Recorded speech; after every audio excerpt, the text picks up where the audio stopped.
ಎಲ್ಲರಿಗೂ ನಮಸ್ಕಾರ. ಕರ್ನಾಟಕ ಪರೀಕ್ಷಾ ಪ್ರಾಧಿಕಾರ ಪ್ರತಿ ವರ್ಷ ಸಾಮಾನ್ಯ ಪ್ರವೇಶ ಪರೀಕ್ಷೆಯನ್ನು ನಡೆಸಿ ಅದರ ಒಂದು ರ್ಯಾಂಕ್ ಆಧಾರದ ಮೇಲೆ ವಿವಿಧ ವೃತ್ತಿಪರ ಕೋರ್ಸುಗಳಿಗೆ ಸೀಟು ಹಂಚಿಕೆಯನ್ನು ಮಾಡುತ್ತೆ. ತಮಗೆಲ್ಲ ಗೊತ್ತಿರುವಂತೆ 2026ನೇ ಸಾಲಿನ ಸಾಮಾನ್ಯ ಪ್ರವೇಶ ಪರೀಕ್ಷೆಯನ್ನು ನಡೆಸುವಂಥದ್ದಕ್ಕೆ ಈಗಾಗಲೇ ನಾವು ಡೇಟನ್ನು ಅನೌನ್ಸ್ ಮಾಡಿದ್ದೀವಿ. ಹಾಗೂ ಜನವರಿ 17ರಿಂದ ಫೆಬ್ರವರಿ 16ನೇ ತಾರೀಕಿನವರೆಗೆ ವಿದ್ಯಾರ್ಥಿಗಳಿಗೆ ಅಪ್ಲಿಕೇಶನ್ ಹಾಕುವಂಥದ್ದಕ್ಕೆ ನಾವು ವ್ಯವಸ್ಥೆಯನ್ನು ಕಲ್ಪಿಸಿದ್ವಿ. ಕಳೆದ ವರ್ಷ ಸಹ ನಾನು ಈ ಕೌನ್ಸಿಲಿಂಗ್ ಪ್ರಕ್ರಿಯೆಯಲ್ಲಿ ಭಾಗಿಯಾಗಿದ್ದರಿಂದ ಅದರ ಹಿಂದಿನ ವರ್ಷ ಸಹ ನಾನು ಈ ಕೌನ್ಸಿಲಿಂಗ್ ನಡೆಸುವಂತಹ ಸಂದರ್ಭದಲ್ಲಿ ವಿದ್ಯಾರ್ಥಿಗಳು ಹಾಗೂ ಪೋಷಕರು ಯಾವ್ಯಾವ ರೀತಿ ಕೌನ್ಸಿಲಿಂಗ್ ಸಂದರ್ಭದಲ್ಲಿ ಸಮಸ್ಯೆಗಳನ್ನ ಎದುರಿಸಿದರು, ಯಾಕೆ ಕೌನ್ಸಿಲಿಂಗ್ ಸಂದರ್ಭದ ಈಗಿನ್ನೂ ಅಪ್ಲಿಕೇಶನ್ ಸಂದರ್ಭ ಇದೆ, ಈಗ ಯಾಕೆ ಕೌನ್ಸಿಲಿಂಗ್ ಬಗ್ಗೆ ಅಂತ ತಮಗೆಲ್ಲ ಗೊತ್ತಿರುವಂತೆ ಕರ್ನಾಟಕ ಪರೀಕ್ಷಾ ಪ್ರಾಧಿಕಾರ ಅಪ್ಲಿಕೇಶನ್ ಕೌನ್ಸಿಲಿಂಗ್ ಮಾಡ್ಯೂಲನ್ನು ಡೆವಲಪ್ ಮಾಡಿದೆ. ತಮಗೆಲ್ಲ ಗೊತ್ತಿರುವಂತೆ ನೀವು ಅಪ್ಲಿಕೇಶನ್ ಹಾಕುವಂಥ ಸಂದರ್ಭದಲ್ಲಿ ಯಾವುದೆಲ್ಲ ಮಾಹಿತಿಯನ್ನು ತಾವು ಕೊಡ್ತೀರಾ ಅದೇ ಮಾಹಿತಿಯನ್ನು ಆಧರಿಸಿ ಮುಂದೆ ನಾವು ಕೌನ್ಸಿಲಿಂಗ್ ಮಾಡುವಂಥದ್ದು. ಒಂದು ವೇಳೆ ಈಗ ನೀವೇನಾದ್ರೂ ಅಷ್ಟು ಸೀರಿಯಸ್ ಇಲ್ಲದೇ ಅಪ್ಲಿಕೇಶನ್ ಅಷ್ಟೇ ಎಲ್ಲ ಕೌನ್ಸಿಲಿಂಗ್ ಬಂದಾಗ ನೋಡೋಣ ಅಂತಂದರೆ ಆವಾಗ ನಿಮಗೆ ಮತ್ತೆ ಮಾಡಲಿಕ್ಕೆ ಅವಕಾಶ ಇರಲ್ಲ. ಅದಕ್ಕಾಗಿ ಎಲ್ಲ ವಿದ್ಯಾರ್ಥಿಗಳು ಪೋಷಕರು ಈ ಅಪ್ಲಿಕೇಶನ್ನಲ್ಲಿ ಸರಿಯಾದ ಒಂದು ಜ್ಞಾನವಿಟ್ಟು ಸರಿಯಾದ ಮಾಹಿತಿಯನ್ನು ತುಂಬುವಂಥದ್ದು ನಿಮ್ಮ ಮುಂದಿನ ಕೌನ್ಸಿಲಿಂಗ್ ಪ್ರಕ್ರಿಯೆ ಸರಳವಾಗಿ ನಡೆಯಲಿಕ್ಕೆ ತುಂಬ ಸಹಾಯ ಆಗುತ್ತೆ. ಗ್ರಾಮೀಣ ಪ್ರದೇಶದ ನಗರ ಪ್ರದೇಶದ ಎಲ್ಲ ವಿದ್ಯಾರ್ಥಿಗಳು ನಮ್ಮ ಒಂದು ಅರ್ಜಿ ಸಲ್ಲಿಸೋದ್ರಿಂದ ಹೆಚ್ಚಿನದಾಗಿ ನಾವು ಗ್ರಾಮೀಣ ಪ್ರದೇಶದ ವಿದ್ಯಾರ್ಥಿಗಳಿಗೆ ಅನುಕೂಲ ಆಗುವ ಹಿನ್ನೆಲೆಯಲ್ಲಿ ಸಾಕಷ್ಟು ಈ ಬಾರಿ ನಾವು ಸುಧಾರಣಾ ಕ್ರಮಗಳನ್ನು ಅಳವಡಿಸ್ಕೊಂಡಿದ್ದೀವಿ. ತಮಗೆಲ್ಲ ಗೊತ್ತಿರುವಂತೆ ಈ ಪಾರದರ್ಶಕವಾಗಿ ನಡೀಬೇಕು, ಈ ಕೆಲವರೆಲ್ಲ ಏನು ಬೇರೆ ಬೇರೆ ರೀತಿ ಈ ಒಂದು ದುರುಪಯೋಗ ಪಡಿಸ್ಕೊಳ್ಳುವಂಥದ್ದನ್ನು ತಡೆಗಟ್ಟಬೇಕು. ಈ ಹಿನ್ನೆಲೆಯಲ್ಲಿ ನಾವು ಆಧಾರ್ ಬೇಸ್ಡ್ ಅಪ್ಲಿಕೇಶನ್ ಅಂತಂದರೆ ನೀವು ಆಧಾರ್ ನಂಬರು ತಮಗೆಲ್ಲ ಗೊತ್ತಿದೆ. ಇವತ್ತು ಭಾರತೀಯ ನಾಗರಿಕನಾಗಿದ್ದು 100% ಎಲ್ಲರೂ ಆಧಾರ್ ಕಾರ್ಡನ್ನು ತೆಗೆದುಕೊಂಡಿದ್ದಾರೆ. ತಾವು ಆಧಾರ್ ನಂಬರ್ ಹಾಕಿದರೆ ಯಾವ ತಮ್ಮ ಆಧಾರ್ ನಂಬರು ಮೊಬೈಲಿಗೆ ಲಿಂಕ್ ಆಗಿದೆ ಅದಕ್ಕೆ OTP ಬರುತ್ತೆ. ಅದರ ಆಧಾರದ ಮೇಲೆ ತಾವು ಅಪ್ಲಿಕೇಶನ್ ನ್ಯೂ ರಿಜಿಸ್ಟ್ರೇಷನನ್ನು ಮಾಡ್ತೀರಾ. ನಾವೀಗಾಗಲೇ ತಮಗೆ ಎಲ್ಲ ಮಾಧ್ಯಮಗಳ ಮೂಲಕ ತಮಗೆ ತಿಳಿಸಿದ್ದೀವಿ. ಆಧಾರಲ್ಲಿರುವಂತಹ ಹೆಸರು, SSLC ಮಾರ್ಕ್ಸ್ ಕಾರ್ಡಲ್ಲಿರುವಂತಹ ಹೆಸರು ಹಾಗೂ SSLC ಮಾರ್ಕ್ಸ್ ಕಾರ್ಡಲ್ಲಿರುವಂತಹ ಜನ್ಮ ದಿನಾಂಕ ಮತ್ತು ಆಧಾರ್ ಕಾರ್ಡಲ್ಲಿರುವಂತಹ ಜನ್ಮ ದಿನಾಂಕ ಒಂದೇ ಇರುವಂತೆ ದಯಮಾಡಿ ಪೋಷಕರು ನೋಡ್ಕೊಳ್ಬೇಕು. ಜೊತೆಗೆ ತಾವು ತಹಶೀಲ್ದಾರ್ ಆಫೀಸಿಂದ ಜಾತಿ ಮತ್ತು ಆದಾಯ ಪ್ರಮಾಣ ಪತ್ರವನ್ನು ತೆಗೆದುಕೊಳ್ತೀರಾ. ಅದರಲ್ಲಿ ವಿದ್ಯಾರ್ಥಿ ಹೆಸರು, ತಂದೆ ಹೆಸರು ಮತ್ತು ತಾಯಿ ಹೆಸರು ಬರುತ್ತೆ. ಆ ವಿದ್ಯಾರ್ಥಿ ಹೆಸರು ಮತ್ತು ತಂದೆ ಹೆಸರು ಈ SSLC ಮಾರ್ಕ್ಸ್ ಕಾರ್ಡಲ್ಲಿ ಇರುವಂತೆ ತಾವು ನೋಡ್ಕೊಳ್ಬೇಕು. ಇದು ನಿಮಗೆ ಬೇಸಿಕ್ ನಿಮ್ಮ ಅಪ್ಲಿಕೇಶನ್ ಸುಗಮವಾಗಿ ನೀವು ಸಲ್ಲಿಸಲಿಕ್ಕಿರುವಂಥದ್ದು ಒಂದು ಮಾರ್ಗ. ದಯಮಾಡಿ ಇದನ್ನು ತಾವು ವಿಶೇಷ ಕಾಳಜಿಯಿಂದ ನೋಡ್ಕೊಳ್ಳಿ. ಏಕೆಂದರೆ ಆಧಾರಲ್ಲಿ ಏನೋ ಬೇರೆ ಹೆಸರು, SSLCನಲ್ಲಿ ಬೇರೆ ಹೆಸರು, ಈಗ ಅಪ್ಲಿಕೇಶನ್ ಹಾಕುವಾಗ ತಾವು ನೋಡ್ತೀರಾ ಆವಾಗ ತುಂಬ ಟೆನ್ಷನ್ನು, ಪ್ಯಾನಿಕ್ಕು, ಗಡಿಬಿಡಿ ಏನು ಮಾಡ್ಕೊಳ್ಳೋ ಅಗತ್ಯ ಇಲ್ಲ. ಏನಾದ್ರೂ ತಪ್ಪಾಗಿತ್ತು ಅಂತಂದರೆ ಆಧಾರದ ಸರಿ ಮಾಡಿಸ್ಕೊಳ್ಳುವಂಥದ್ದಕ್ಕೂ ಅವಕಾಶ ಇದೆ. ಮತ್ತು ನಿಮ್ಮ ಮಗುವಿನ ಭವಿಷ್ಯದ ದೃಷ್ಟಿಯಿಂದ ಸಹ ಇದು ಸಹಾಯ ಆಗುತ್ತೆ.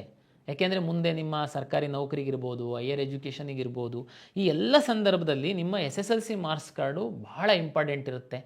ಅದೇ ರೀತಿ ಇತ್ತೀಚಿನ ದಿನಗಳಲ್ಲಿ ಆಧಾರ್ ಕಾರ್ಡ್ ಸಹ ತುಂಬ ಇಂಪಾರ್ಟೆಂಟ್ ಇದೆ. ನೀವು SSLC ಮಾರ್ಕ್ಸ್ ಕಾರ್ಡು ಹೆಸರು, ಇಲ್ಲಿ ಹೆಸರು ಎಲ್ಲ ಬೇರೆ ಬೇರೆ ಇದ್ದರೆ ನಾಳೆ ಸಹ ನೀವು ಫೇಸ್ ಮಾಡಬೇಕಾಗುತ್ತೆ. ಹಾಗಾಗಿ ದಯಮಾಡಿ ಈ ಹೆಸರುಗಳು ಇರುವಂಥದ್ದು ಸರಿಯಾದನ್ನು ತಾವು ಚೆಕ್ ಮಾಡ್ಕೊಳ್ಳಿ. ಒಂದು ಎರಡನೇದು ಬಹುಮುಖ್ಯವಾಗಿರುವಂಥದ್ದು ನಮ್ಮ ಹಿಂದಿನ ಪರೀಕ್ಷಾ ಸಂದರ್ಭದಲ್ಲಿ ನಾವು ಗಮನಿಸಿದಂತೆ ನಾವು ಹಿಂದೆ ಸಾಕಷ್ಟು ದಾಖಲೆಗಳನ್ನ ತಮಗೆ ಅಪ್ಲೋಡ್ ಮಾಡೋದಕ್ಕೆ ಹೇಳ್ತಾಯಿದ್ರು. ನೀವು ಅಪ್ಲೋಡ್ ಮಾಡೋದ್ರಲ್ಲೇ ಸುಸ್ತಾಗಿ ಹೋಗ್ಬಿಡ್ತಿದ್ರಿ. ಅದಕ್ಕೆ ನಾವು ಜಸ್ಟ್ ಸಿಗ್ನೇಚರು ಮತ್ತು ಫೋಟೋ ಮಾತ್ರ ಅಪ್ಲೋಡ್ ಮಾಡೋದಕ್ಕೆ ಹೇಳಿದ್ದೀವಿ. ತಾವು ಫೋಟೋ ಜಾಗದಲ್ಲಿ ಸಿಗ್ನೇಚರ್ ಜಾಗದಲ್ಲಿ ಫೋಟೋ ಅಪ್ಲೋಡ್ ಮಾಡುವಂಥದ್ದು. ನಾನು ನಾಳೆ ಹಾಲ್ ಟಿಕೆಟ್ ಬಿಟ್ಟಂಥ ಸಂದರ್ಭದಲ್ಲಿ ಕಂಪ್ಯೂಟರಿಗೇನು ಗೊತ್ತಾಗಲಿಕ್ಕಿಲ್ಲ, ಹಾಗಾಗಿ ನಾವು ಫೋಟೋ ಜಾಗದಲ್ಲಿ ಸಿಗ್ನೇಚರ್ ಬಂದುಬಿಡುತ್ತೆ. ಪರೀಕ್ಷೆಗೆ ನೀವು ಬರಬೇಕು ಅಂತಂದರೆ ನಿಮಗೆಲ್ಲ ಗೊತ್ತಿದೆ, ನಾವೀಗಾಗಲೇ ಟೆಕ್ನಾಲಜಿ ಬಳಸಿ ಯಾರು ಅರ್ಜಿ ಹಾಕಿದ್ದಾರೆ ಅವರೇನೇ ಪರೀಕ್ಷೆ ಬರೀಲಿಕ್ಕೆ ಬರ್ತಾ ಇದ್ದಾರಾ ಅಂತನ್ನುವಂಥದ್ದು ಪರೀಕ್ಷಾ ಕೇಂದ್ರದ ಹೊರಗಡೆ ನಾವು ಚೆಕ್ ಮಾಡ್ತಾ ಇದ್ದೀವಿ. AI ಬೇಸ್ಡ್ ಚೆಕ್ ಮಾಡಿ, ಅಲ್ಲಿ ನೀವು ಫೋಟೋ ಅಪ್ಲೋಡ್ ಮಾಡಿಲ್ಲ ಸರಿಯಾದ ರೀತಿಯಲ್ಲಿ ಅಂತಂದರೆ ನಮಗೆ ಅಲ್ಲಿ ಸಮಸ್ಯೆ ಆಗುತ್ತೆ, ನಿಮಗೆ ಪರೀಕ್ಷೆ ಬರೆಯುವಂಥ ಸಂದರ್ಭದಲ್ಲಿ ಸಮಸ್ಯೆ ಆಗುತ್ತೆ. ಜೊತೆಗೆ ನಾವು ಇನ್ನೂ ಒಂದು ಈ ಬಾರಿ ಇಂಪ್ಲಿಮೆಂಟ್ ಮಾಡಿದ್ವಿ, ತಮಗೆಲ್ಲ ಗೊತ್ತಿದೆ, ಯಾರು ಪರೀಕ್ಷೆ ಬರೆದಿದ್ದಾನೆ ವಿದ್ಯಾರ್ಥಿ, ಅದೇ ವಿದ್ಯಾರ್ಥಿ ಕಾಲೇಜಿಗೆ ಹೋಗಿ ಅಡ್ಮಿಷನ್ ಆಗಬೇಕು. ಅದೇ ಫೋಟೋನ ನಾವು ಕಾಲೇಜಲ್ಲಿ ಸಹ ಕ್ಯಾಪ್ಚರ್ ಮಾಡಿದ್ವಿ. ಅಂದರೆ ಇಲ್ಲಿ ಯಾವುದೇ ರೀತಿ ಮಾಲ್ ಪ್ರಾಕ್ಟೀಸ್ ಆಗಬಾರ್ದು, ಪಾರದರ್ಶಕವಾಗಿ ಪರೀಕ್ಷೆ ಆಗಬೇಕು, ಪರೀಕ್ಷೆ ಬರೆದವನಿಗೆ ರಿಸಲ್ಟ್ ಬರುತ್ತೆ, ಪರೀಕ್ಷೆ ಬರೆದವನು ಕಾಲೇಜಿಗೆ ಹೋಗಬೇಕು ಅನ್ನುವ ಹಿನ್ನೆಲೆಯಲ್ಲಿ ನಾವು ಅಭಿವೃದ್ಧಿಪಡಿಸಿರುವಂಥದ್ದು. ಅದಕ್ಕೆ ತಮ್ಮ ಸಹಕಾರ ಇರುತ್ತೆ ಅಂತೇಳಿ ಭಾವಿಸ್ತೀನಿ. ಹಾಗಾಗಿ ತಾವು ಒಳ್ಳೆ ರೀತಿ ಫೋಟೋನ ಅಪ್ಲೋಡ್ ಮಾಡಿ ಅಂತನ್ನುವಂಥದ್ದು ತಮ್ಮ ಒಂದು ವಿನಂತಿ. ಜೊತೆಗೆ ನಾವು ಈ ಅಪ್ಲಿಕೇಶನ್ ಹಾಕಿದ ನಂತರ ನಾವು ಕೌನ್ಸಿಲಿಂಗಲ್ಲಿ ತಮಗೆಲ್ಲ ಗೊತ್ತಿದೆ ಸಾಕಷ್ಟು ಬದಲಾವಣೆಗಳಾಗ್ತಾ ಇರುತ್ತೆ, ಹೊಸ ಮಾಹಿತಿ ಬರ್ತಿರುತ್ತೆ, 3 ರೌಂಡಲ್ಲಿ ಕೌನ್ಸಿಲಿಂಗ್ ಆಗುತ್ತೆ, ಈ ಟೈಮ್ ಟೇಬಲ್ಲು, ರಿಸಲ್ಟು, ಸಾಕಷ್ಟು ಪ್ರಕ್ರಿಯೆಗಳಿರುತ್ತೆ. ತಾವು ಕೆಲವರು ಮಾಧ್ಯಮದಲ್ಲಿ ಪೇಪರ್ ನೋಡ್ತೀರಾ, ಪೇಪರ್ ಓದಲ್ಲ, ಎಲ್ಲರೂ ಓದೋದಕ್ಕಾಗಲ್ಲ. ಅದಕ್ಕೆ ನಾವು ಕಳೆದ ವರ್ಷ ಎಫೆಕ್ಟಿವ್ ಆಗಿ ತಮ್ಮದು ರಿಜಿಸ್ಟರ್ಡ್ ವಾಟ್ಸಪ್ ನಂಬರಿಗೆ ನಾವು ಸಾಕಷ್ಟು SMS ಕಳಿಸಿದ್ವಿ. ಈ ಬಾರಿ ಸಹ ಆ ಸಿಸ್ಟಮ್ ಇಟ್ಟಿದ್ದೀವಿ. ಮುಂದುವರೆದು ಇಮೇಲ್ ಸಹ ನಾವು ತಗೊಂಡಿದ್ದೀವಿ, ಇಮೇಲಿಗೆ ಸಹ ನಾವು ಕಳಿಸ್ತೀವಿ. ಪ್ರತಿ ಸಾರಿ ನಾವು ಫ್ಯೂಚರಲ್ಲಿ ತಾವು ಲಾಗಿನ್ ಆಗುವಾಗ OTP ಬರುತ್ತೆ, ಅದು ರೆಗ್ಯುಲರ್ SMS ಬರುತ್ತೆ, ವಾಟ್ಸಪ್ಪಿಗೆ ಬರುತ್ತೆ. ನೀವು ಇಮೇಲ್ ID ಕೊಟ್ಟಿತ್ತು ಅಂತಂದರೆ ಇಮೇಲಿಗೆ ಸಹ ಬರುತ್ತೆ. ಹಾಗಾಗಿ ಇದನ್ನು ನಿಮಗೆ ತುಂಬ ಸರಿಯಾದ ಮಾಹಿತಿ ಸರಿಯಾದ ಸಮಯಕ್ಕೆ ಸಿಕ್ಕಬೇಕು. ನೀವು ಇನ್ಯಾರದೋ ವ್ಯಕ್ತಿಗಳ ಮೇಲೆ ಡಿಪೆಂಡ್ ಆಗಬಾರ್ದು ಅನ್ನುವ ಹಿನ್ನೆಲೆಯಲ್ಲಿ ನಾವು ಮಾಡಿದ್ದೀವಿ. ಹಾಗಾಗಿ ತಾವು ದಯಮಾಡಿ, ಹೌದು ಈಗೆಲ್ಲ ತುಂಬ ವಿದ್ಯಾರ್ಥಿಗಳು ಹಾಸ್ಟೆಲಲ್ಲಿ ಇರ್ತೀರ, ತಮ್ಮದು ಮೊಬೈಲ್ ನಂಬರ್ ಏನು ತಮ್ಮ ಕೈಯಲ್ಲಿ ಇರಲ್ಲ. ಆದರೆ ತಾವು ಹಾಕುವಾಗ ದಯಮಾಡಿ ತಮ್ಮ ಪೇರೆಂಟ್ಸಿಂದು ಮೊಬೈಲ್ ನಂಬರ್ ಹಾಕಿ. ಯಾಕೆಂದರೆ ಈ ಎಕ್ಸಾಮ್ ಮುಗಿದ ಮೇಲೆ ತಾವು ಪೇರೆಂಟ್ಸ್ ಜೊತೆ ಇರ್ತೀರ, ಹಾಗಾಗಿ ನಿಮ್ಮದೇ ಮೊಬೈಲ್ ನಂಬರ್ ಹಾಕಬೇಕಂತೇನಿಲ್ಲ. ಅಟ್ಲೀಸ್ಟ್ ನಿಮ್ಮ ಪೇರೆಂಟ್ಸ್ದು ಹಾಕಿ. ದಯಮಾಡಿ ಯಾರೋ ಸೈಬರ್ ಸೆಂಟರ್ದು ಇನ್ಯಾರ್ಯಾರ್ದೋ ಥರ್ಡ್ ವ್ಯಕ್ತಿಗಳದ್ದು ಕೊಡೋಕ್ಕೆ ಹೋಗಬೇಡಿ, ನಾಳೆ ನಿಮಗೆ ತೊಂದರೆ. ಯಾಕೆಂದರೆ ಎಲ್ಲ SMS ವಾಟ್ಸಪ್ದು ನಮ್ಮದು ಇನ್ಫಾರ್ಮೇಷನ್ ಅವ್ರಿಗೆ ಹೋಗ್ಬಿಡುತ್ತೆ. ಹಾಗಾಗಿ ದಯಮಾಡಿ ತಮ್ಮದು ಮೇಲ್ ID ಕ್ರಿಯೇಟ್ ಮಾಡಿ. ಎಲ್ಲ PUC ವಿದ್ಯಾರ್ಥಿಗಳಿದ್ದೀರಾ, ತುಂಬ ಅನುಕೂಲ ಆಗುತ್ತೆ. ನಿಮಗೆ ಮೇಲ್ ಸಹ ಬರುತ್ತೆ. ಓಕೆ, ಕಾಲೇಜಲ್ಲಿ ಮೊಬೈಲು ಕಂಪ್ಯೂಟರು ಎಲ್ಲ ನಿಮಗೆ ಅವಾಯ್ಡ್ ಮಾಡಿರ್ತಾರೆ, ಅಂಥ ಸಂದರ್ಭದಲ್ಲಿ ದಯಮಾಡಿ ಪೇರೆಂಟ್ಸ್ದು ಮೊಬೈಲ್ ನಂಬರ್ ಕೊಟ್ಟರೆ ನಾವು ಕಳಿಸುವಂಥ ವಾಟ್ಸಪ್ SMS ಇಮೇಲ್ ID ತಮ್ಮದು ಪೇರೆಂಟ್ಸ್ದು ಅಥವಾ ತಮ್ಮದು ಕೊಟ್ಟರೆ ನಾವು ಟೈಮ್ ಟು ಟೈಮ್ ಕಳಿಸುವಂಥ ತಮಗೆ ಮಾಹಿತಿ ಸಿಗುತ್ತೆ, ಇದು ಅನುಕೂಲ ಆಗುತ್ತೆ. ಓಕೆ, ಈಗ ಮುಖ್ಯವಾಗಿ ಇಡೀ ಅಪ್ಲಿಕೇಶನ್ನಲ್ಲಿ ಸಾಕಷ್ಟು ಸ್ಟೆಪ್ಸ್ ಇದೆ, ಅದೆಲ್ಲದನ್ನು ನಾನು ನಿಮಗೆ ಎಕ್ಸ್ಪ್ಲೈನ್ ಮಾಡಲಿಕ್ಕೆ ಹೋಗಲ್ಲ. ಅದು ನೀವು ಒಂದು ಸರಿ ಅಪ್ಲಿಕೇಶನ್ ಹಾಕಲಿಕ್ಕೆ ಕೂತ್ರೆ ತಮಗೆಲ್ಲ ಗೊತ್ತಾಗುತ್ತೆ.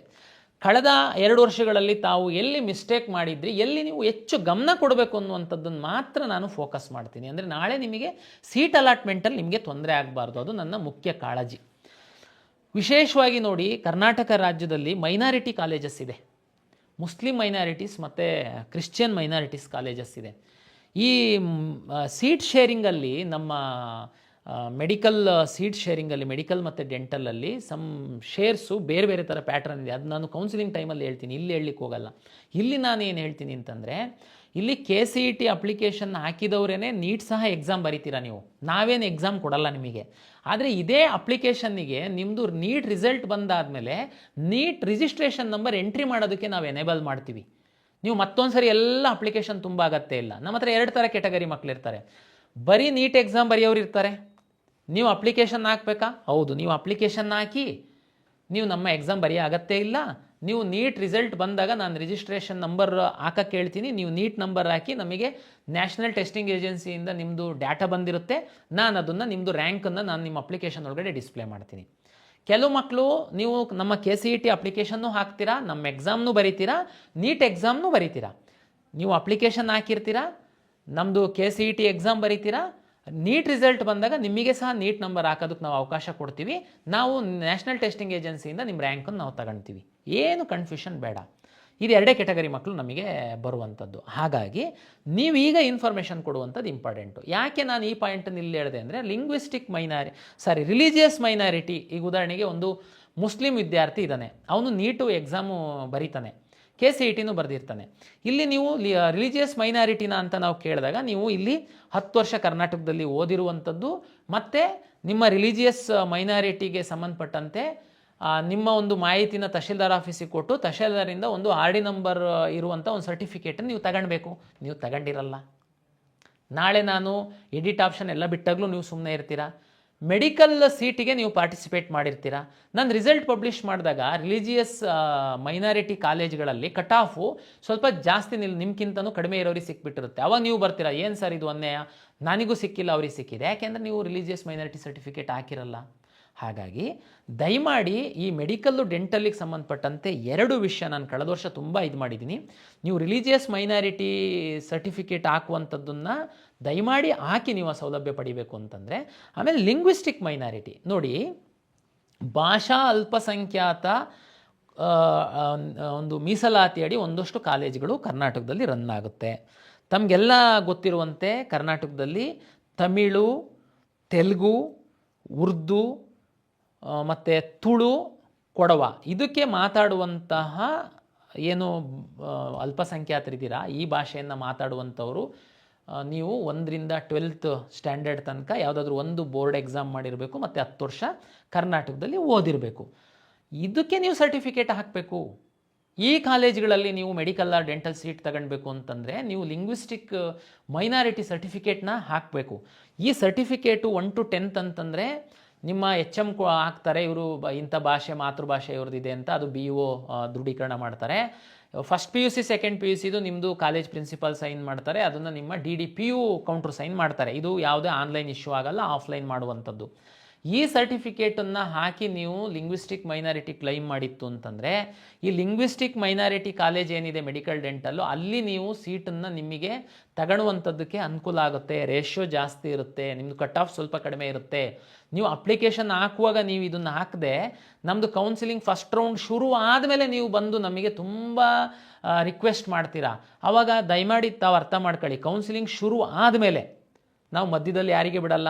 ಅಂದರೆ ಉದಾಹರಣೆಗೆ ನೀವು ರಿಸಲ್ಟ್ ಬಿಟ್ಟಾದಮೇಲೆ ಫಸ್ಟ್ ರೌಂಡ್ ರಿಸಲ್ಟ್ ಬರುತ್ತೆ, ಬಂದಾದಮೇಲೆ ನಿಮಗೆ ರಿಯಲೈಸ್ ಆಗಿಬಿಡುತ್ತೆ, ಓ ನಾನು ಲಿಂಗ್ವಿಸ್ಟಿಕ್ ಮೈನಾರಿಟಿ ಹಾಕ್ಬಿಟ್ಟಿತ್ತು ಅಂದರೆ ನನಗೆ ಸೀಟ್ ಸಿಕ್ಬಿಡ್ತಿತ್ತು ಇಂಥ ಕಾಲೇಜಲ್ಲಿ ನಾನು ಹಾಕಿ. ಆವಾಗ ನೀವು ತಂದೆ ತಾಯಿ ಕರ್ಕೊಂಬರ್ತೀರಾ. ಆವಾಗ ನಾವು ಮಾಡೋದಕ್ಕಾಗಲ್ಲ, ಮಧ್ಯದಲ್ಲಿ ನಿಮಗೆ ತೋರಿಸೋದಕ್ಕೆ ಬರಲ್ಲ. ಒಂದು ಸರಿ ಕೌನ್ಸಿಲಿಂಗ್ ಶುರು ಆದಮೇಲೆ ರಿಸಲ್ಟ್ ಅನೌನ್ಸ್ ಮಾಡಿದ ಮೇಲೆ ಸೆಕೆಂಡ್ ರೌಂಡ್ ತನಕ ಮಧ್ಯದಲ್ಲಿ ಯಾರಿಗೆ ಬಿಡಲ್ಲ.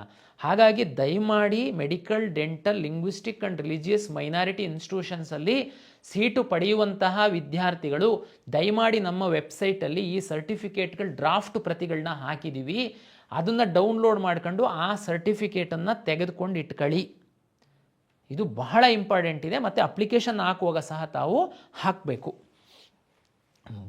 ಮತ್ತು ಇನ್ನೊಂದು ಇಂಪಾರ್ಟೆಂಟ್ ವಿಷಯ, SC ST ಮತ್ತು ಕೆಟಗರಿ 1 ಮಕ್ಕಳಿಗೆ, SC ST ಅವರಿಗೆ 10 ಲಕ್ಷದ ತನಕ ಆದಾಯ ಇದ್ದಂಥವರಿಗೆ ನೀವು ಇಂಜಿನಿಯರಿಂಗು ಯಾವುದು, ನಮ್ಮದು medical, engineering, dental, pharm sciences ಯಾವುದು ಸೀಟ್ ತಗೊಳ್ಳಿ, ನಿಮಗೆ ಫೀಸ್ ಕಟ್ಟುವಂಥ ಅಗತ್ಯ ಇಲ್ಲ ನಮ್ಮಲ್ಲಿ. ನೀವು ಫೀಸ್ ಕಟ್ಟಬೇಕು ಯಾವಾಗ, ಸೋಷಲ್ ವೆಲ್ಫೇರ್ ಡಿಪಾರ್ಟ್ಮೆಂಟಿಂದ ನಿಮಗೆ ಫೀಸು ರೀಎಂಬರ್ಸ್ ಆದಮೇಲೆ ನೀವು ಫೀಸ್ ಕಟ್ಟಬೇಕು.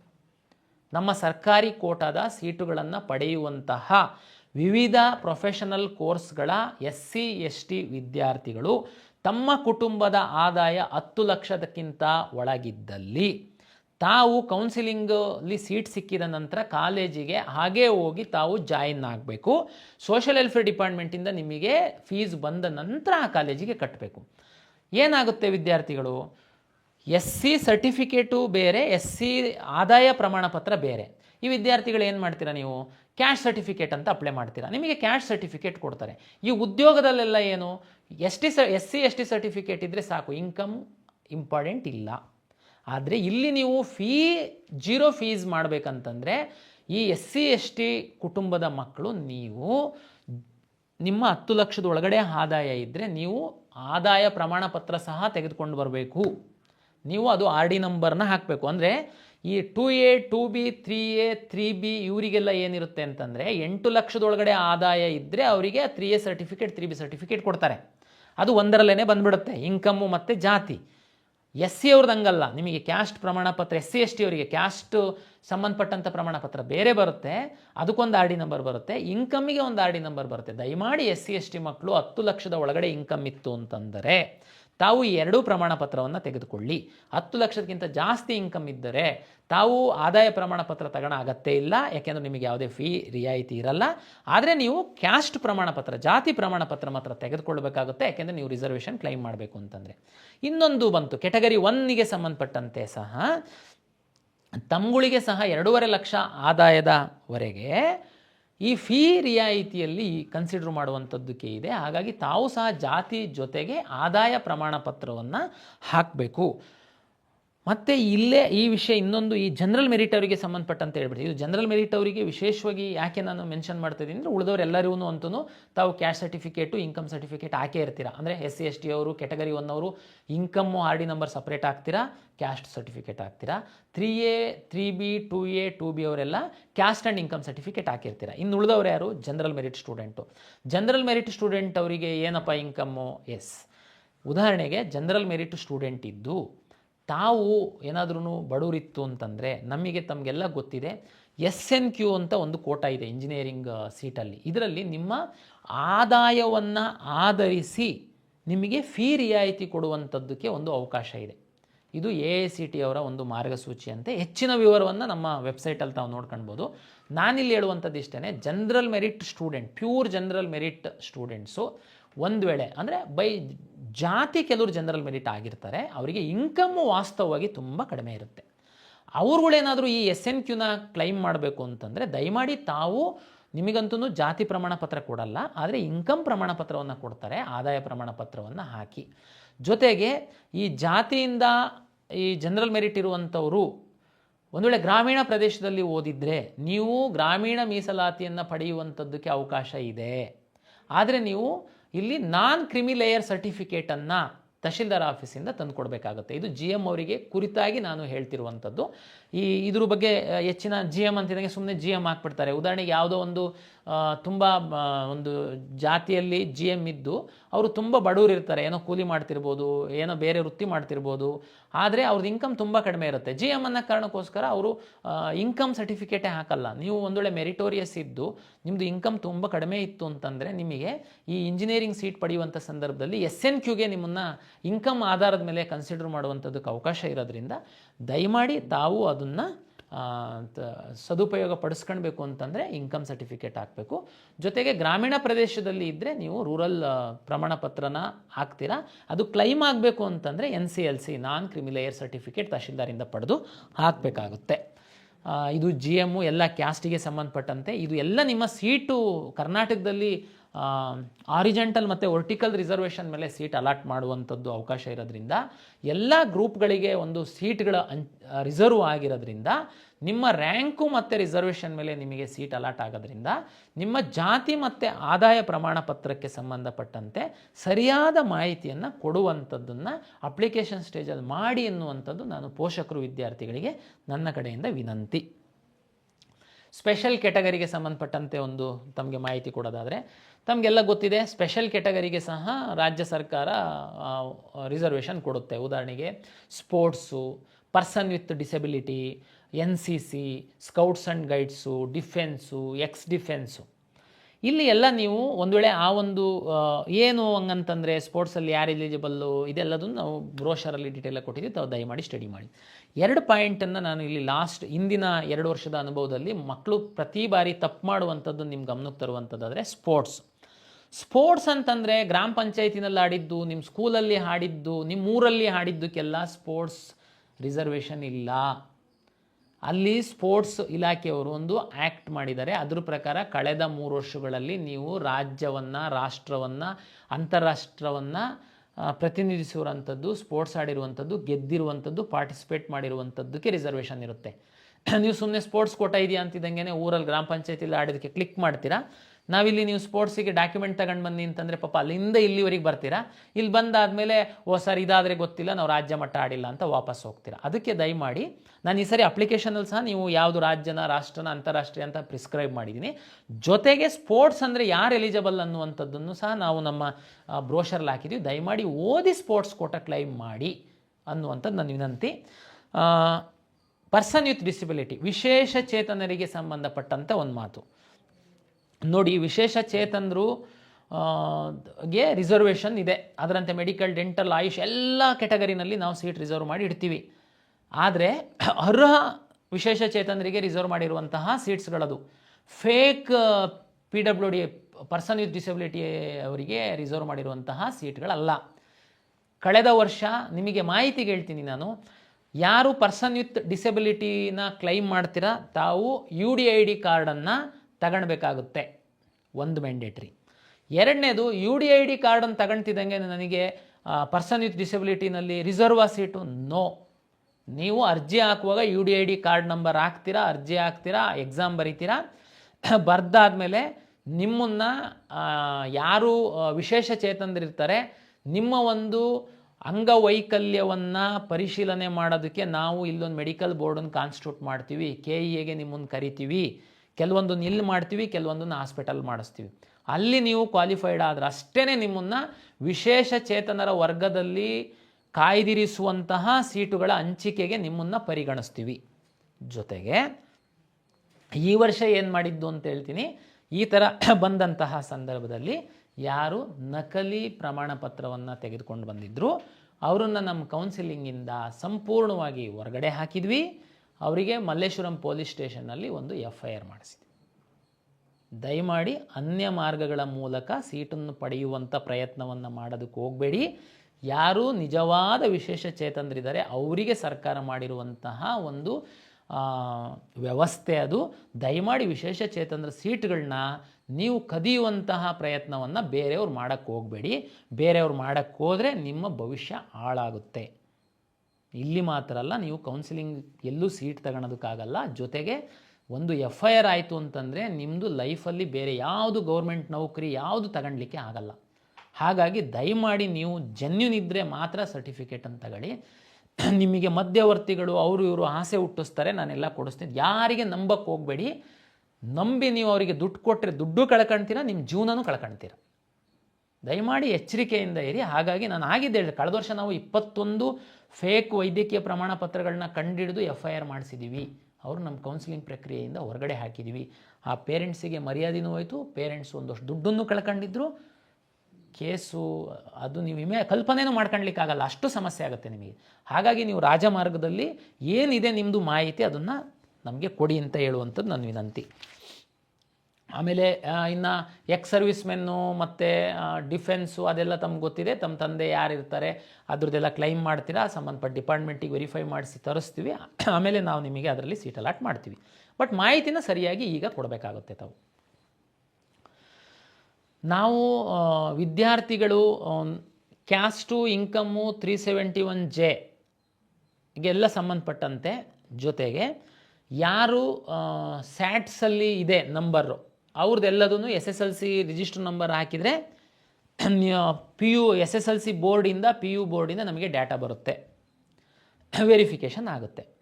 ಕನ್ನಡ ಮೀಡಿಯಮ್ಮು, ರೂರಲ್ಲು, ಈ ಲಿಂಗ್ವಿಸ್ಟಿಕ್ ಮೈನಾರಿಟಿ ಇನ್ನೂ ಆನ್ಲೈನಲ್ಲಿ ಸರ್ಟಿಫಿಕೇಟ್ ಇಶ್ಯೂ ಆಗ್ತಿಲ್ಲ. ಅವ್ರುಗಳು ದಾಖಲೆನ ನಾವು ಪರಿಶೀಲನೆ ಮಾಡಬೇಕಾಗುತ್ತೆ. ಒರಿಜಿನಲ್ಸನ್ನು ಎಲ್ಲರನ್ನೂ KEAಗೆ ಕರೆಯುವಂಥದ್ದು, BO ಆಫೀಸಿಗೆ ಕಳಿಸುವಂಥದ್ದು, DDPI ಆಫೀಸಿಗೆ ಕಳಿಸುವಂಥದ್ದು ಸೂಕ್ತ ಅಲ್ಲ. ಹಾಗಾಗಿ ನಾವು ನಿಮ್ಮ ಕಾಲೇಜುಗಳ ಪ್ರಾಚಾರ್ಯರಿಗೇ ನಾವು ಲಾಗಿನ್ ಕೊಡ್ತೀವಿ.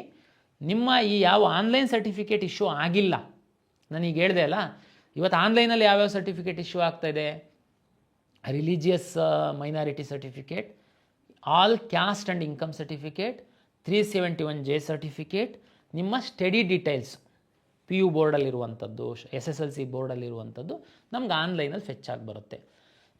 Linguistic minority certificates, Kannada medium certificate, rural certificate ಇದು ಆನ್ಲೈನಲ್ಲಿ ವೆರಿಫಿಕೇಷನ್ ಆಗಲ್ಲ. ಹಾಗಾಗಿ ಯಾರು ಇದನ್ನು ಕ್ಲೈಮ್ ಮಾಡ್ತಾರೆ ನಾವು ಒಂದು ವೆರಿಫಿಕೇಷನ್ ಮಾಡಬೇಕಾಗುತ್ತೆ. ಅದಕ್ಕೆ ನಾವೇನು ಮಾಡಿದ್ದೀವಿ, ಯಾರು ಪ್ಯೂರ್ ಜನರಲ್ ಮೆರಿಟ್ ಬರ್ತಾರೆ ಅವ್ರದ್ದು ಬೋರ್ಡಿಂದನೇ ನಮಗೆ ಸ್ಯಾಟ್ಸಲ್ಲಿ 7 ವರ್ಷದ ಸ್ಟಡಿ ಡೀಟೇಲ್ಸು ಫೆಚ್ ಆಗುತ್ತೆ. SSLC ಯಾರು PUC ಒಂದು ಎಕ್ಸಾಮನ್ನು ಇಲ್ಲಿ ಬರೆದಿರುವಂಥದ್ದು ಪ್ರೂವ್ ಆಗುತ್ತೆ. ಅವರು ಎಲ್ಲೂ ವೆರಿಫಿಕೇಷನಿಗೆ ಹೋಗೋ ಇಲ್ಲ. ನಿಮಗೆ ನಿಮ್ಮ ಅಪ್ಲಿಕೇಶನ್ ಡೌನ್ಲೋಡ್ ಆಗಿಬಿಡುತ್ತೆ. ನಿಮಗೆ ಅಂದರೆ ನೀವು ಸಬ್ಮಿಟ್ ಮಾಡಿರೋ ಅಪ್ಲಿಕೇಶನ್ ಫೀಸ್ ಕಟ್ತಿದಂಗೆ ನಿಮಗೆ ಡೌನ್ಲೋಡ್ ಆಗುತ್ತೆ. ಯಾರ್ದು 7 ಇಯರ್ಸು ಸ್ಟಡಿ ಡೀಟೇಲ್ಸು ಕಾರಣಾಂತರದಿಂದ ಫೆಚ್ ಆಗಲ್ಲ, ಉದಾಹರಣೆಗೆ ICSE ಇರ್ಬೋದು, CBSE ಇರ್ಬೋದು, ಯಾರು ಈ Kannada medium, rural, linguistic minority claim ಮಾಡ್ತೀರಾ ರಿಸರ್ವೇಷನ್ಸು, ತಮಗೆ ನೀವು ಅಪ್ಲಿಕೇಶನ್ ಸಬ್ಮಿಟ್ ಮಾಡಿದ ಮೇಲೆ ಒಂದು ಕ್ಲೈಮ್ ಸ್ಲಿಪ್ ಅಂತ ಮಾತ್ರ ಬರುತ್ತೆ. ನಿಮ್ಮದು ಅಪ್ಲಿಕೇಶನ್ನು ಡೌನ್ಲೋಡ್ ಆಗಲ್ಲ. ನಿಮಗೆ ಏನೇನು ಸಬ್ಮಿಟ್ ಮಾಡಿ ಡೌನ್ಲೋಡ್ ಆಗಲ್ಲ. ಅದರಲ್ಲಿ ಹೇಳ್ತೀರಾ ನೀವು ಇದೆಲ್ಲ ಕ್ಲೈಮ್ ಮಾಡಿದ್ದೀರಾ. ದಯಮಾಡಿ ತಾವು ತಮ್ಮ ಕಾಲೇಜಿನ ಪ್ರಾಂಶುಪಾಲರ ಬಳಿ ಅಥವಾ ಹತ್ತಿರದ ಯಾವುದೇ ಸರ್ಕಾರಿ PU ಕಾಲೇಜಲ್ಲಿ ಹೋಗಿ ನೀವು ಮೂಲ ದಾಖಲೆಗಳನ್ನು ತೋರಿಸಿ ಅಂತ ಅಲ್ಲಿ ಪ್ರಾಂಶುಪಾಲರು ನಿಮ್ಮ ಮೂಲ ದಾಖಲೆಗಳನ್ನ ನೋಡಿ ಅವರು ಓಕೆ ಮಾಡ್ತು ಅಂತಂದರೆ ಆಮೇಲೆ ನಿಮಗೆ ಅಪ್ಲಿಕೇಶನ್ ಡೌನ್ಲೋಡ್ ಆಗುತ್ತೆ. ಏನು ಸರ್ ಇದು ಅಪ್ಲಿಕೇಶನ್ ಡೌನ್ಲೋಡು ಮತ್ತು ನಾವೇನು ಸಬ್ಮಿಟ್ ಮಾಡಿದ್ವಿ ಅಂತ ಗೊತ್ತಾಗಲ್ಲ, ಏನು ನಮಗೆ ಕೊಟ್ಟರೆ ಯಾಕೆ ಇದು ಮಾಡಿದ್ವಿ ಅನ್ನೋದನ್ನು ಹೇಳ್ಬಿಡ್ತೀನಿ. ಲಾಸ್ಟ್ ಇಯರ್ ನಾವೇನು ಮಾಡಿದ್ವಿ, ಅಪ್ಲಿಕೇಶನನ್ನು ನಿಮಗೆ ಡೌನ್ಲೋಡ್ ಆಗ್ತಾಯಿತ್ತು, ಕೆಳಗಡೆ ಬರೆದಿದ್ವಿ. ಕೆಲವೊಂದು ಆನ್ಲೈನಲ್ಲಿ ವೆರಿಫೈ ಆಗಿರ್ತಿತ್ತು, ಕೆಲವೊಂದು ವೆರಿಫೈ ಆಗಿರ್ತಿರ್ಲಿಲ್ಲ. ಇದು ಯಾವುದು ವೆರಿಫೈ ಆಗಿಲ್ಲ ಅದು ಕೆಳಗಡೆ ಹಾಕಿದ್ವಿ. To be verified please visit your college principal and verification ಮಾಡ್ಕೊಳ್ಳಿ. ಅಪ್ಲಿಕೇಶನ್ ಹಾಕಿ ಡೌನ್ಲೋಡ್ ಮಾಡ್ಕೊಂಡವ್ರು ಅದನ್ನು ತೆಗೆದು ಓದಲೂ ಇಲ್ಲ ವಿದ್ಯಾರ್ಥಿಗಳು. ಕಾಲೇಜಿಗೆ ಹೋಗಿ ನೀವು ವೆರಿಫಿಕೇಷನ್ನೇ ಮಾಡ್ಕೊಳ್ಳಲಿಲ್ಲ ಯಾವುದೂ. ಕೌನ್ಸಿಲಿಂಗ್ ಶುರು ಮಾಡಿದ್ವಿ. ಶುರು ಮಾಡ್ತಿದ್ದಂಗೆ ಲಾಗಿನ್ ಆದರೆ ಅಲ್ಲಿ ನಿಮ್ಮದು ಸ್ಟಾಪ್ಡ್ ಫ್ರಮ್ ಕೌನ್ಸಿಲಿಂಗ್ ಅಂತ, ಇವ್ರದ್ದು ಸರ್ವರ್ ಸರಿ ಇಲ್ಲ, ಅದು ಸರಿ ಇಲ್ಲ, ಇದು ಸರಿ ಇಲ್ಲ, ಬೊಬ್ಬೆ ತೆಗೆದು ನೋಡಿದರೆ ನೀವು document verify Kannada medium claim ಮಾಡಿದ್ದೀರಾ, ನೀವು ಕಾಲೇಜಿಗೆ ಹೋಗಿ ಅದನ್ನು ತೋರಿಸೇ ಇಲ್ಲ. ಲಿಂಗ್ವಿಸ್ಟಿಕ್ ಕ್ಲೈಮ್ ಮಾಡಿದ್ದೀರಾ, ಕಾಲೇಜಿಗೆ ಹೋಗಿ ತೋರಿಸೇ ಇಲ್ಲ. ಇಲ್ಲಿ ಬಂದು ನೀವು ಹಂಗೆ, ನಾನು ಎಷ್ಟೋ ವಿದ್ಯಾರ್ಥಿಗಳಿಗೆ ಫೋನ್ ಮಾಡಿದವರಿಗೆ ಜಸ್ಟ್ ನಿಮ್ಮ ಅಪ್ಲಿಕೇಶನಲ್ಲಿ ಲಾಸ್ಟಲ್ಲಿ ನೋಡಿ ಅಂತ ಹೇಳೋದು. ಅಲ್ಲಿ ನೀವು ಕಾಲೇಜಿಗೆ ಹೋಗಿ ವೆರಿಫೈ ಮಾಡಿಸ್ಕೊಳ್ಳಿ ಅಂತ ಬರೆದಿದೆ ಸರ್, ಹೋಗಿದ್ದೀರಾ? ಇಲ್ಲ ಸರ್ ಹೋಗಲಿಲ್ಲ. ಅದಕ್ಕೇ ಈ ಸರ್ ನಿಮಗೆ ಅಪ್ಲಿಕೇಶನ್ನೇ ಕೊಡಲ್ಲ ನಾನು. ಕ್ಲೈಮ್ ಯಾರು GM ಇದ್ದೀರಾ, ನಿಮ್ಮದು 7 ಇಯರ್ಸ್ ಸ್ಟಡಿ ಬಂದಿದೆ, ಒಂದು any 10th or PU board exam ಆಗಿರೋದು ಬಂದಿದೆ, ನಿಮಗೆ ಅಪ್ಲಿಕೇಶನ್ ಬರುತ್ತೆ, ನೀವೆಲ್ಲೂ ವೆರಿಫಿಕೇಷನಿಗೆ ಹೋಗೋ ಅಗತ್ಯ ಇಲ್ಲ. ನಿಮಗೆ ಆಲ್ ಟಿಕೆಟ್ ಬರುತ್ತೆ, ಮುಂದೊಂದು ದಿನ ನಿಮಗೆ ಕೌನ್ಸಿಲಿಂಗ್ ಶುರುವಾದಾಗ ನಿಮಗೆ ವೆರಿಫಿಕೇಷನ್ ಸ್ಲಿಪ್ ಸಹ ಬರುತ್ತೆ, ಇನ್ಕ್ಲೂಡಿಂಗ್ ರ್ಯಾಂಕ್ಸು ಅದರಲ್ಲಿ ಇನ್ಕಾರ್ಪೊರೇಟ್ ಆಗಿ. ಯಾರು ಯಾವುದಾದ್ರೂ ರಿಸರ್ವೇಷನ್ ಕ್ಲೈಮ್ ಮಾಡಿದ್ದೀರಾ, ದಯಮಾಡಿ ತಾವು ಕಾಲೇಜಿಗೆ ವಿಸಿಟ್ ಮಾಡಿ ಒರಿಜಿನಲ್ ರಿಸರ್ವೇಷನ್ ಏನು ಕ್ಲೈಮ್ ಮಾಡಿದ್ದೀರಾ ಕನ್ನಡ ಮತ್ತು ರೂರಲ್ ಲಿಂಗ್ವಿಸ್ಟಿಕ್ ಇದ್ರದ್ದು ತೋರಿಸ್ಬೇಕು. ಅಲ್ಲಿ ವೆರಿಫೈ ಆದಮೇಲೆ ನಿಮಗೆ ಅಪ್ಲಿಕೇಶನ್ ಬರುತ್ತೆ. ಈ ಸರಿ ನಾವು ಕಳೆದ ವರ್ಷ ಯಾರೆಲ್ಲ ವೆರಿಫಿಕೇಷನ್ ಮಾಡಿದ್ರು ಅವ್ರದ್ದೆಲ್ಲದೂ ಆಟೋ ಫೆಚ್ ಆಗಂಗೆ ಮಾಡಿದ್ವಿ. SSLC ಮಾರ್ಕ್ಸ್ ಕಾರ್ಡ್ದು ರಿಜಿಸ್ಟ್ರೇಷನ್ ನಂಬರ್ ಹಾಕಿದ್ರು ಒಂದಷ್ಟು ನಿಮಗೆ ಆಟೋ ಫೆಚ್ ಆಗುತ್ತೆ. ಫಿಲ್ ಮಾಡುವಂಥದ್ದನ್ನು ತುಂಬ ಕಡಿಮೆ ಮಾಡಿದ್ದೀವಿ. ಅಪ್ಲೋಡ್ ಮಾಡುವಂಥದ್ದು ಫೋಟೋ ಮತ್ತು ಸಿಗ್ನೇಚರ್ ಮಾತ್ರ ಇಟ್ಟಿದ್ದೀವಿ. ಹಾಗಾಗಿ ಅಪ್ಲಿಕೇಶನ್ ತುಂಬ ಸರಳ ಆಗಿದೆ ಅಂತ ನಾನು ಭಾವಿಸಿದ್ದೀನಿ. ನೀವು ಅದನ್ನು ತುಂಬಲಿಕ್ಕೆ ಶುರು ಮಾಡಿದಾಗ ನಿಮಗೆ ಅದು ಎಕ್ಸ್ಪೀರಿಯನ್ಸ್ ಆಗುತ್ತೆ. ಗಡಿಬಿಡಿ ಮಾಡಬೇಡಿ, ನಾಳೆಯಿಂದ ಅಪ್ಲಿಕೇಶನ್ ಲೈವ್ ಮಾಡ್ತಾಯಿದ್ದೀವಿ. ಯಾರು ಪ್ಯೂರ್ GM ಇದ್ದೀರಾ ನೀವು ಬೇಕಾದರೆ ತುಂಬಿ. ಯಾವುದಾದ್ರೂ ರಿಸರ್ವೇಷನ್ ಕ್ಲೈಮ್ ಮಾಡುವಂಥವ್ರು ಈಗಾಗಲೇ ನಾನು ಏನು ಎಕ್ಸ್ಪ್ಲೈನ್ ಮಾಡಿದ್ದೀನಿ, ದಯಮಾಡಿ ಸಮಾಧಾನವಾಗಿ ಆ ಸರ್ಟಿಫಿಕೇಟ್ನೆಲ್ಲ ತೆಗೆದಿಟ್ಕೊಂಡು ಆಮೇಲೆ ಕಂಪ್ಯೂಟ್ರ್ ಮುಂದ್ಗಡೆ ಕೂತ್ಕೊಳ್ಳಿ. ಈಗ ಹೋಗೋದು ಅರ್ಧ ಮಾಡೋದು ಬಿಡೋದು, ಸುಮ್ಮನೆ ಈ ಕಡೆ ಓದೋದು ಆಗಲ್ಲ, ಈ ಕಡೆ ಟೆನ್ಷನ್ ಆಗುತ್ತೆ. ಅದ್ರ ಬದಲು ಏನೇನು ಅಪ್ಲಿಕೇಶನ್ಸಲ್ಲಿ ಏನೇನು ಡಾಕ್ಯುಮೆಂಟ್ ಬೇಕು ಅಂತನ್ನುವಂಥದ್ದಿದೆ ಅದನ್ನೆಲ್ಲ ರೆಡಿ ಮಾಡಿ ಇಟ್ಕೊಂಡು ಕೂತ್ಕೊಂಡ್ರೆ ಅರ್ಧ ಗಂಟೆಲಿ ನೀವು ಅಪ್ಲಿಕೇಶನ್ ತುಂಬೋದು. ನಾವು PCM ಆಧರಿಸಿ ಇಂಜಿನಿಯರಿಂಗ್ ರ್ಯಾಂಕ್ ಕೊಡ್ತೀವಿ, PCB ಆಧರಿಸಿ ವೆಟರ್ನರಿ ಕೆಲವೊಂದು ಕೋರ್ಸ್ಗಳಿಗೆ ಕೊಡ್ತೀವಿ, PCMB ಆಧರಿಸಿ ನಾವು ಅಗ್ರಿಕಲ್ಚರಿಗೆ ಕೊಡ್ತೀವಿ. ಹಂಗಾಗಿ ನೀವು ಕೆಲವರೆಲ್ಲರೂ ಯಾವ ಎಕ್ಸಾಮ್ ಬರೀಬೇಕು ಅನ್ನೋದನ್ನು ಕೇಳಿದ್ದೀವಿ. ಈ ನೀಟಿಗೆ ಸಂಬಂಧಪಟ್ಟಂಥದ್ದು ನಮಗೆ 2-3 ಥರದ ಕೆಟಗರಿ ವಿದ್ಯಾರ್ಥಿಗಳು ಬರ್ತೀರಾ. CET ಬರೀತೀರಾ, ನೀಟು ಬರೀತೀರಾ, CET ಬರೆಯೋದೇ ಇಲ್ಲ, ನೀಟನ್ನು ಮಾತ್ರ ಬರೀತೀರಾ.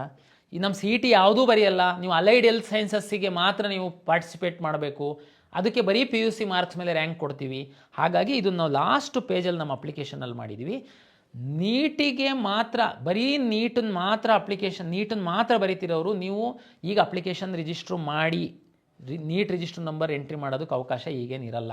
ಗಡಿಬಿಡಿ ಮಾಡು.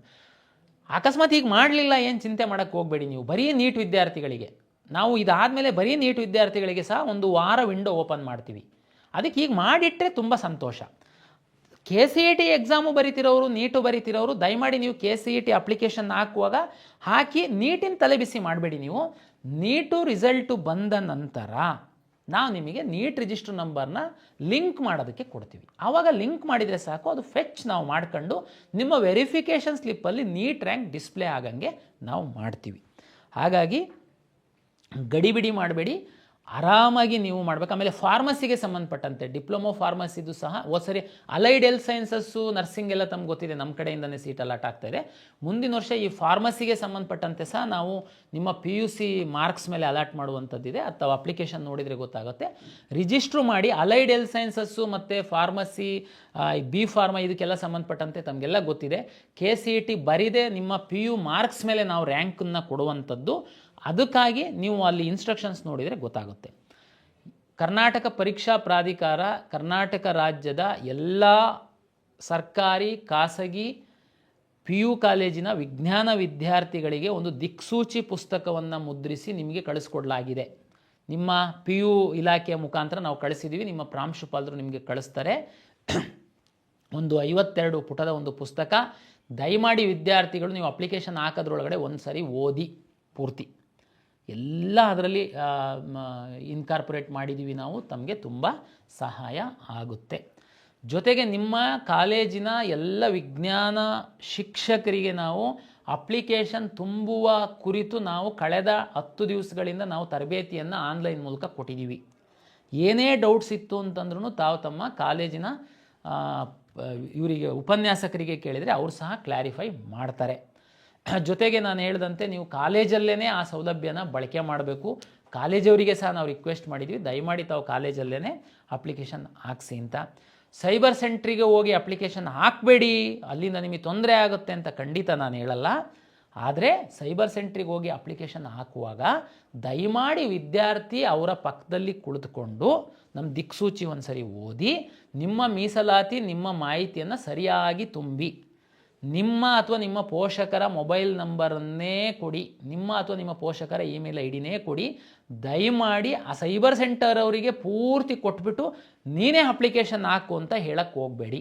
ಅಲ್ಲಿ ಏನಾಗುತ್ತೆ ಪ್ರಾಬ್ಲಮ್ಮು, ಆ ಅಪ್ಲಿಕೇಶನ್ ಅವ್ರು ಹಾಕೋದ್ರ ಜೊತೆಗೆ OTP ಗೋಸ್ಕರ ಅವ್ರ ಮೊಬೈಲ್ ನಂಬರ್ ಹಾಕ್ತಾರೆ. ನಾವೆಲ್ಲ ಇನ್ಫಾರ್ಮೇಷನ್ ಅವ್ರಿಗೆ ಕಳಿಸ್ತಿರ್ತೀವಿ. ಕೌನ್ಸಿಲಿಂಗ್ ಟೈಮಲ್ಲಿ ನಿಮಗೇನು ಕಮ್ಯುನಿಕೇಷನ್ ಆಗಲ್ಲ. ಹಾಗಾಗಿ ಎಲ್ಲರ ಮನೆಯಲ್ಲಿ ಕಂಪ್ಯೂಟರ್ ಇರುತ್ತೆ ಅಂತ ನಾನು ಹೇಳಲ್ಲ. ಹಾಗಾಗಿ ನೀವು ಊರಲ್ಲಿರುವಂಥ ನಮ್ಮ ಗ್ರಾಮ 1 ಕೇಂದ್ರಗಳಲ್ಲಿ ಸೈಬರ್ ಸೆಂಟ್ರಲ್ಲಿ ನೀವು ಡಿಪೆಂಡ್ ಆಗ್ಬೋದು, ನೀವು ಹೋಗ್ಬೋದು. ಬಟ್ ಆದರೆ ನೀವು ಅವರ ಜೊತೆ ಕುತ್ಕೊಂಡು ನಿಮ್ಮ ಅಪ್ಲಿಕೇಶನ್ ತುಂಬಿ ಸಬ್ಮಿಟ್ ಮಾಡಬೇಕು ಅನ್ನೋದು ವಿದ್ಯಾರ್ಥಿಗಳಿಗೆ, ಪೋಷಕರಿಗೆ ನನ್ನ ವಿನಂತಿ. ಯಾರು ಗಡಿಬಿಡಿ ಮಾಡಬೇಡಿ, ಅಪ್ಲಿಕೇಶನ್ನ ಸರಿಯಾದ ರೀತಿ ತುಂಬಿ. ಈಗೇನೋ ತಪ್ಪಾಕಿ ಸಬ್ಮಿಟ್ ಮಾಡಿಬಿಟ್ಟೆ, ತಪ್ಪಾಗಿ ಹೋಗ್ಬಿಡು, ಏನು ಚಿಂತೆ ಮಾಡಬೇಡಿ. ನಾವು ಲಾಸ್ಟ್ ಡೇಟ್ ತನಕ ಎಡಿಟಿಗೆ ಆಪ್ಷನ್ ಇಟ್ಟಿರ್ತೀವಿ. ಆದರೆ ನೀವು ಇದೆಲ್ಲ ಎಡಿಟ್ ಮಾಡಿ ಎಲ್ಲ ಫೈನಲ್ ಆದಮೇಲೆ ಕಾಲೇಜಿಗೆ ಹೋಗಿ ಪ್ರಿನ್ಸಿಪಲ್ ಹತ್ರ ವೆರಿಫಿಕೇಷನ್ ಮಾಡಿಸಿದ ಮೇಲೆ ಮಾತ್ರ ಫ್ರೀಸ್ ಆಗುತ್ತೆ. ಈಗ ನೀವು 2A ಇರುತ್ತೆ, ನೀವು ಸರ್ಟಿಫಿಕೇಟೇ ಹಾಕಲ್ಲ, ಗಡಿಬಿಡಿನಲ್ಲಿ ಹಾಕ್ಬಿಡ್ತೀರಾ. ಆಮೇಲೆ ಕಾಲೇಜಿಗೂ ಹೋಗ್ತೀರಾ, ಕನ್ನಡ ಮೀಡಿಯಮ್ ಊರಲ್ಲೆಲ್ಲ ತೋರಿಸ್ತೀರಾ, ವೆರಿಫಿಕೇಷನ್ ಆಗುತ್ತೆ. ಆಮೇಲೆ ಒಂದು ವಾರ ಆದಮೇಲೆ ಇಲ್ಲ ನಾನು ತಹಶೀಲ್ದಾರಿಗೆ ಅಪ್ಲೈ ಮಾಡಿದ್ದೆ, 2A ಸರ್ಟಿಫಿಕೇಟ್ ಈಗ ಬಂದಿದೆ, ಈಗ ಹಾಕಬೇಕು ಅಂತಂದರೆ ನೀವು ಎಡಿಟ್ ಮಾಡೋಕ್ಕಾಗಲ್ಲ. ಒಂದು ವೇಳೆ ತಹಶೀಲ್ದಾರಿಗೆ ಹಾಕಿದ್ದೀರಾ ಅಪ್ಲೈ ಮಾಡೋದಕ್ಕೆ ಅಂತಂದರೆ ದಯಮಾಡಿ ಆ ಸರ್ಟಿಫಿಕೇಟ್ ನಿಮಗೆ ಬರೋ ತನಕ ವೆಯ್ಟ್ ಮಾಡಿ, ಅದನ್ನು ಹಾಕಿ ನಂತರ ಕಾಲೇಜಿಗೆ ದಾಖಲೆ ಪರಿಶೀಲನೆಗೆ ಹೋಗಿ. ದಾಖಲೆ ತಹಶೀಲ್ದಾರು ಕಾಲೇಜಿನ ಪ್ರಾಂಶುಪಾಲರು ದಾಖಲೆಗಳನ್ನ ಪರಿಶೀಲನೆ ಮಾಡಿ ಅವರು ಸಬ್ಮಿಟ್ ಮಾಡಿದ ಮೇಲೆ ಫೈನಲ್ ಮತ್ತೆ ಎಡಿಟ್ ಮಾಡೋಕ್ಕಾಗಲ್ಲ ತಾವು. ಹಾಗಾಗಿ ದಯಮಾಡಿ ನೀವು ಅಪ್ಲಿಕೇಶನ್ ಸರಿಯಾಗಿ ತುಂಬಿ ಎಲ್ಲ ಸರಿ ಇದೆ ಅನ್ನೋದನ್ನು ಖಾತ್ರಿಪಡಿಸ್ಕೊಂಡು, ನಿಮ್ಮ ಎಲ್ಲ ಮೀಸಲಾತಿಯನ್ನು ನೀವು ಹಾಕಿದಿರಾ ಅನ್ನುವಂಥದ್ದನ್ನು ಖಾತ್ರಿಪಡಿಸ್ಕೊಂಡು ನಿಮ್ಮ ಕಾಲೇಜಿನ ಪ್ರಾಂಶುಪಾಲರ ಹತ್ರ ಹೋಗಿ ಮೂಲ ದಾಖಲೆಗಳನ್ನ ತೋರಿಸಿ ಅವರೊಂದು ಸರಿ ನೋಡಿ ಸಬ್ಮಿಟ್ ಮಾಡ್ತಾರೆ. ಅಲ್ಲಿಗೆ ನಿಮ್ಮದು ಅಪ್ಲಿಕೇಶನ್ ಕಂಪ್ಲೀಟ್ ಆಗುತ್ತೆ, ನಿಮಗೆ ಹಾಲ್ ಟಿಕೆಟ್ ಬರುತ್ತೆ. ಅಲ್ಲಿವರೆಗೆ ನಿಮಗೆ ಅದು ಕಂಪ್ಲೀಟ್ ಆಗಿಲ್ಲ ಅಂತ. ಒಂದು ವೇಳೆ ಅಪ್ಲಿಕೇಶನ್ ಅರ್ಧ ತುಂಬಿದ್ದೀರಾ ಇಲ್ಲ ಪೂರ್ತಿ ತುಂಬಿದ್ದೀರಾ, ಕಾಲೇಜಿಗೆ ಹೋಗಿ ಸಬ್ಮಿಟ್ ಮಾಡಿಲ್ಲ, ಇನ್ನೂ ವೆರಿಫಿಕೇಷನ್ ಮಾಡಿಸ್ಕೊಂಡಿಲ್ಲ, ಏನೋ ಒಂದು ಬದಲಾವಣೆ ಮಾಡಬೇಕು ಅಂತ ಬರುತ್ತೆ, ನೀವು ಮಾಡ್ಬೋದು. ಎಡಿಟ್ ಮಾಡ್ಕೊಂಡು ನೀವು ಮಾಡ್ಬೋದು. ಪ್ರತಿ ಸರಿ ಎಡಿಟ್ ಮಾಡುವಾಗ ನಿಮ್ಮ OTP ಮತ್ತೊಂದು ಬರುತ್ತೆ. ಅದು ತುಂಬ ಸರಳೀಕರಣ ಮಾಡಿದ್ದೀವಿ, ನಿಮಗೆ ಅನುಕೂಲ ಆಗುತ್ತೆ ಅಂತ ನಾನು ಭಾವಿಸ್ತೀನಿ. ಇದು ಕರ್ನಾಟಕ ಪರೀಕ್ಷಾ ಪ್ರಾಧಿಕಾರದ ವತಿಯಿಂದ ವಿದ್ಯಾರ್ಥಿಗಳಿಗೆ ಹಾಗೂ ಪೋಷಕರಿಗೆ ಅಪ್ಲಿಕೇಶನ್ಗೆ ಸಂಬಂಧಪಟ್ಟಂತಹ ಮಾಹಿತಿಯನ್ನು ನಾನು ತಮ್ಮೊಂದಿಗೆ ಹಂಚ್ಕೊಂಡಿದ್ದೀನಿ. ದಯಮಾಡಿ ಗಾಬರಿ ಆಗಬೇಡಿ, ತಪ್ಪು ಮಾಹಿತಿಯನ್ನು ಕೊಡಬೇಡಿ, ಸರಿಯಾದ ಮಾಹಿತಿಯನ್ನು ತಾವು ಕೊಡಬೇಕು. 1 ತಿಂಗಳು ಸಾಕಷ್ಟು ಸಮಯವನ್ನು ತಮಗೆ ಕೊಟ್ಟಿದ್ದೀವಿ. ಸಮಾಧಾನವಾಗಿ ಅಪ್ಲಿಕೇಶನ್ ತುಂಬಿ ಒಳ್ಳೆ ರೀತಿಯಲ್ಲಿ ಈ ಸರಿ ನಾವು ನಡೆಸುವಂಥದ್ದಕ್ಕೆ ಸಾಕಷ್ಟು ತಯಾರಿಯನ್ನು ಪ್ಲ್ಯಾನ್ಗಳನ್ನು ಮಾಡಿಕೊಂಡಿದ್ದೀವಿ. ಹಾಗಾಗಿ ತಮಗೆ ಯಾವುದೇ ಹಂತದಲ್ಲಿ ಏನಾದ್ರೂ ತಪ್ಪುಗಳು, ಗೊಂದಲಗಳು, ಡೌಟ್ಸ್ ಇತ್ತು ಅಂತಂದರೆ ತಾವು ತಮ್ಮ ಉಪನ್ಯಾಸಕರ ಜೊತೆಗೆ ನಮ್ಮ ಕಾಲ್ ಸೆಂಟ್ರಿಗೆ ಸಹ ತಾವು ಕೇಳ್ಬೋದು. ಅವರು ಸಹ ನಿಮಗೆ ಸಹಾಯ ಮಾಡ್ತಾರೆ, ಮಾರ್ಗದರ್ಶನ ಮಾಡ್ತಾರೆ ಅಂತ ಹೇಳ್ತಾ ಎಲ್ಲ ಪೋಷಕರು, ವಿದ್ಯಾರ್ಥಿಗಳಿಗೆ ಮತ್ತೊಮ್ಮೆ ಕರ್ನಾಟಕ ಪರೀಕ್ಷಾ ಪ್ರಾಧಿಕಾರದ ವತಿಯಿಂದ ನಮಸ್ಕಾರಗಳು.